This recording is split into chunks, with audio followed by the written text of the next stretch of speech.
Hey now! What is up, everybody?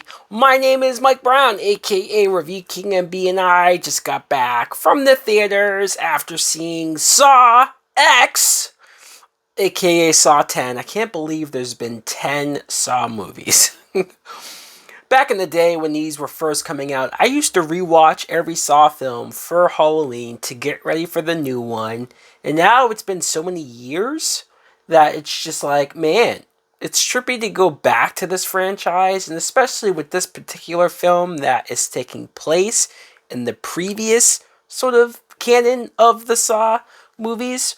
This is a 2023 film, and the plot, I guess, just very straightforward in a sense that Tobin Bell is back as John Kramer, aka Jigsaw, and he's dealing with his cancer. I mean, it's kicking his ass. This is towards the end of his life, and he comes across this experimental research group that seemingly maybe can cure cancer.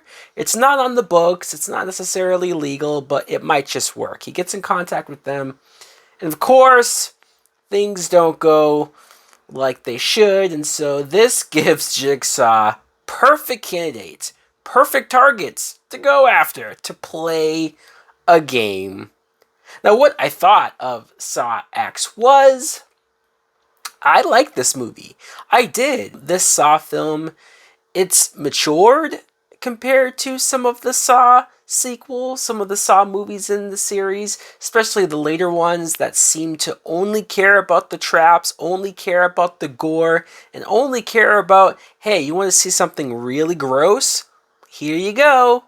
Where my favorite Saw movies tend to focus more on story, or tend to focus more on the characters that are going through stuff, their backstories, and just why they are in the situations that they are. And this Saw film seemed like it went back to those roots, and especially the most interesting thing, the most creative thing that I think they did was they found a way to do a Saw movie with John Kramer, with Jigsaw as the main character. Now, I know when you think about it, it might feel like Jigsaw has been the main character for a lot of the Saw movies, and I guess in parts he has.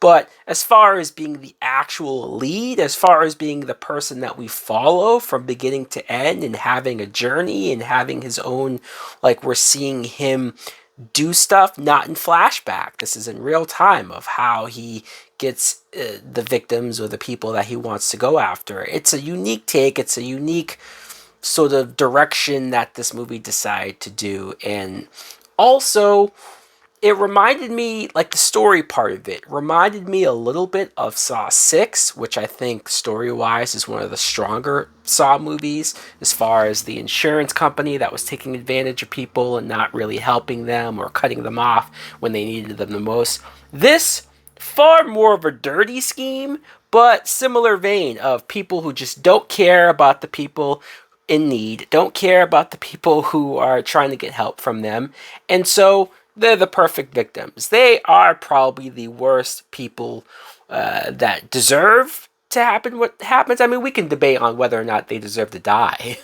When I say that this movie is more story-driven or character-driven, I was surprised by how long or how much of the movie doesn't really go with the traps. Like, there's something at the beginning, but there's a good chunk and portion of the film that is more Jigsaw, is more Tobin Bell just doing his thing and seeing him get this treatment and seeing if it works and seeing everything unravel. It's not really filled with the blood and gore and traps until the last act, and then that's where it ramps up again. So I think when you think about the later Saw movies and the Saw sequels and what they tend to sort of focus more on, I was impressed by how much scaled back this was. I know if you sort of take apart the individual moments and show somebody that, it might sound silly that I'm saying it's scaled back, because when the traps happen, they happen. They don't pull back in that sense. And the blood and gore is there. But I appreciate it, and maybe it's because I'm getting older, and so I'm not necessarily just only looking for that anymore. I appreciated how much of this movie was about Jigsaw, was about Tobin Bell, and the movie's going to get extra points for me because they brought back Shawnee Smith as Amanda. And she was always one of my favorite characters from the Saw series because, well, for one, I like the actress a lot, and the character is very flawed, very tragic in some ways, but also has some humanity to her, even though it might be weirdly displaced. You don't fully understand where she's coming from, but I liked her, and I enjoyed seeing how much of her we got in this movie. Because of all that, sure, could I raise questions and ask, like, well, does this really make sense, or does that really make sense? But how many Saw movies is that the case? You just kind of go with it after a certain point. I'm going to give this a full price. Definitely a lot better than it probably had a right to be, and way better than that, what was it, the 8th one? Jigsaw? That was a piece of shit. Anyways, guys, let me know in the comments below, what do you think of Saw X? At least he's not in space this time. Thanks for watching. Like, comment, subscribe. Later!